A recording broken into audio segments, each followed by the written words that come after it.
after the demise of Subhandu under mysterious circumstances, it later became evident that his death was the result of the far-sighted strategy of Chanakya, carefully planned to ensure stable governance and to safeguard the interests of the Mauryan dynasty.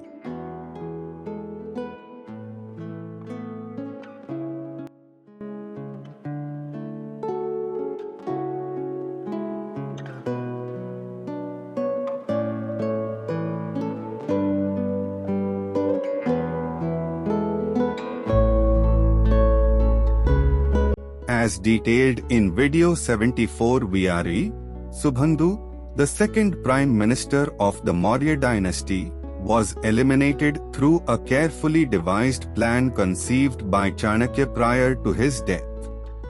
Chanakya had perceived that Subhandu was driven by self-interest, while King Bindusara tended to act on hearsay and displayed weakness in decisive governance.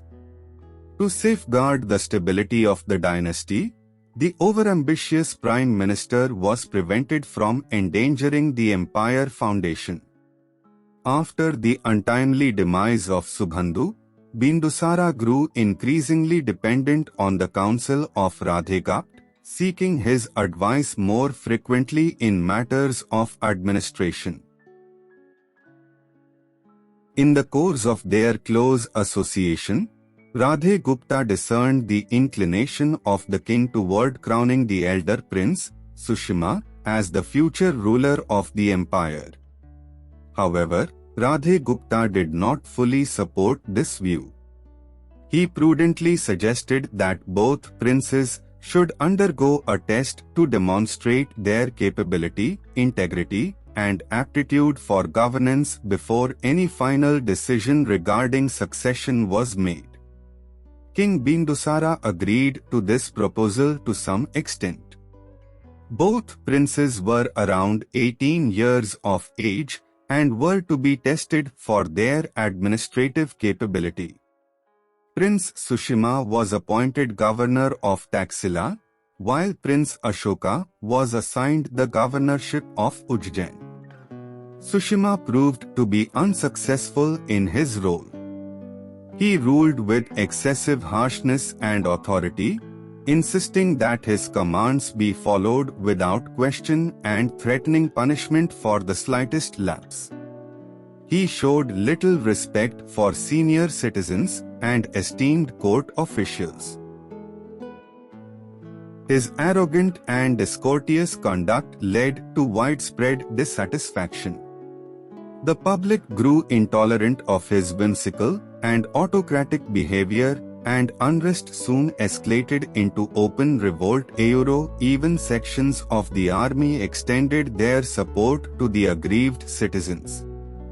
To restore order and calm the growing turmoil, King Bindusara and his wise counselor Radhegupta devised a measured and peaceful strategy aimed at re-establishing stability in the region for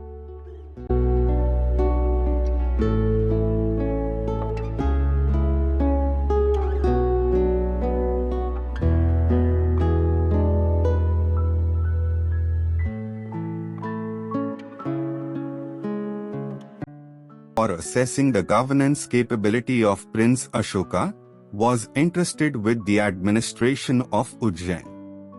He governed with remarkable efficiency and compassion, ensuring the welfare of the people.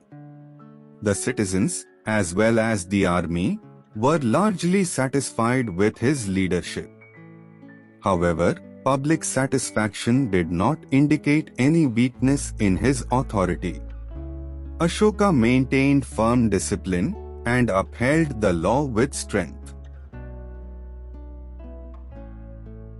Strict punishments were enforced when necessary, ensuring that offenders would not dare to repeat their crimes and that others would clearly understand the consequences of wrongdoing.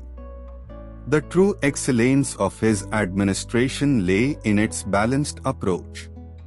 Every section of society was cared for appropriately.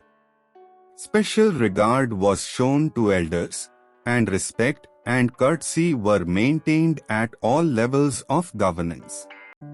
His practical outlook, combined with fairness and firmness, earned him widespread admiration. King Bindusara and Radhe Gupta were deeply impressed about the administrative performance of Prince Ashoka. However, King Bindusara wished to examine his abilities further. To test him once again, Ashoka was entrusted with the governorship of Taxila, which was facing severe public unrest due to the maladministration of Prince Sushima. Although the situation in Taxila was critical, the councillor firmly believed that Ashoka possessed the wisdom and strength to restore order. Ashoka was instructed to resolve the crisis without the use of weapons.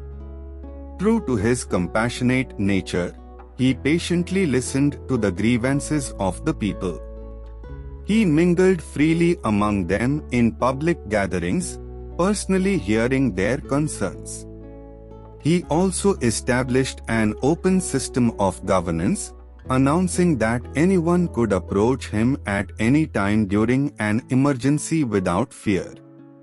After understanding their complaints, Ashoka immediately withdrew the harsh regulations imposed by Sushima.